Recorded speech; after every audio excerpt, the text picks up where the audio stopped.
talk to us about the latest Epstein files revelations that relate to Imran Khan and his comments about Imran Khan. Okay, Epstein. Putin has been kind so far, not to point out how the U.S. involves itself in others' elections. And then his correspondent says, lol. Epstein says, hasn't pointed out assassinations to overthrow governments, coup funding, Imran Khan in Pakistan, a much greater threat to peace than Erdogan, Khomeini, Xi, or Putin. And then the correspondent says, the populist in Pakistan. Epstein says, really bad news.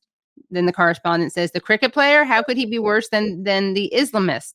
And then Epstein says, makes Donald look like Einstein, incapable of truth, devout Islamist, many nuclear weapons, not Erdogan or Khomeini. He was married to 2 friends of mine, one daughter of Jimmy Goldsmith, super wealthy, takeover guy, forced her to convert, wacko. And it is funny to hear Epstein call anyone wacko, by the way. But that's a pretty good endorsement of Khan when you have someone like Jeffrey Epstein criticizing you. Yeah. Okay, so that's one set of exchanges. Yeah. Okay, so the takeaway there is that he's saying that he's bad news and dangerous. Then someone says, Epstein says, it follows your prediction around cults of personality. He is a cricket captain, not a chess player, but he's good at rousing the crowd. Okay, I think that's all the relevant stuff there, right? Unless the Pritzker, is that relevant? Any message for Pritzker? He will be here from 2 to 3:30. If you'd like to ask yourself, can we use CSIS for anything? Tom has great relations in China. So what are tell me where you want to start with that.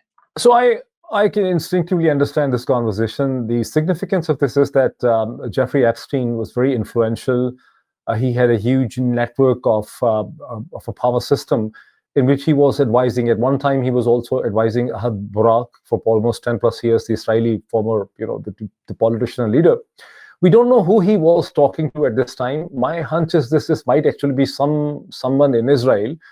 He was kind of giving his geopolitical, geo-strategic view that Imran Khan, and this is a totally flawed understanding of Jeffrey Epstein, because he says that Imran Khan is more dangerous than Putin, than Erdogan and Khomeini, for the simple reason, for 2 reasons. I mean, because Putin, of course, has the nuclear weapons, but he thinks that Imran Khan is mentally disturbed or a wacko, and that he has nuclear weapons, which Erdogan and Khamenei in Iran don't have.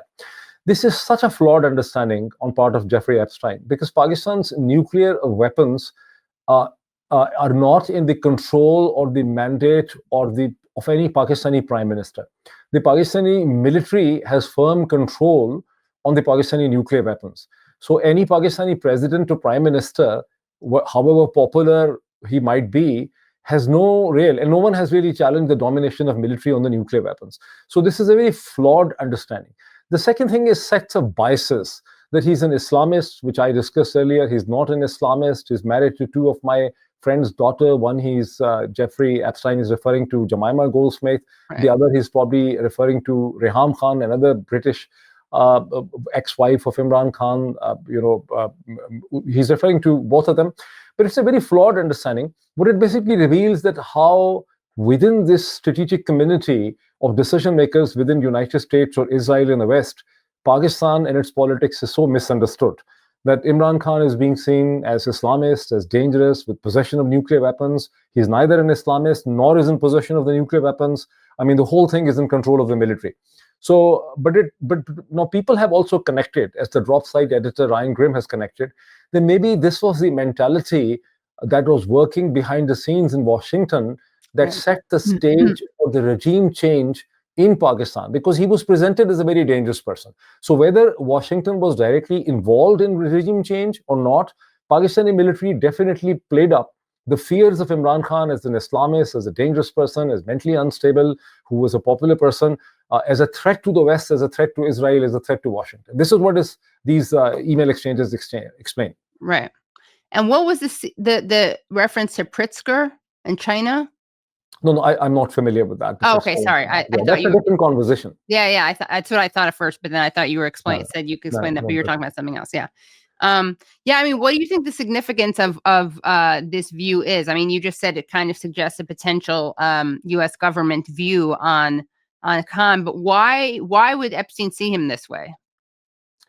Yeah, why would Epstein see him? Because Epstein didn't know anything about Pakistan. Epstein is actually seeing him from a very, Epstein is influential, his opinion matters. I mean, this is where the tragedy is, that Epstein is very influential, his opinion matters. Maybe he understands the US-Russia dynamics in the Middle East, but he knows next to nothing about Pakistan. But he's giving an opinion, and knowing that his circle is more influential, he is, and you look, the other person is also incredulous. I mean, he's not ready to believe in him, but he is forcing his opinion down that Khan is a bigger threat than Erdogan, Khamenei, Putin, because he has the nuclear weapons and because he's disturbed and he's Islamist.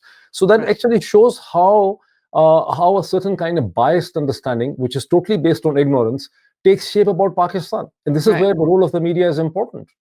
Wanted to ask you about the 27th Amendment. Yes. Can you talk about that?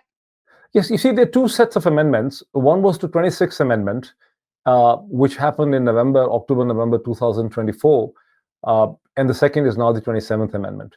So with these two amendments, 26th Amendment and 27th Amendment, the Constitution of Pakistan, as it was framed unanimously in 1973, now stand dead. The whole Constitution has been militarized.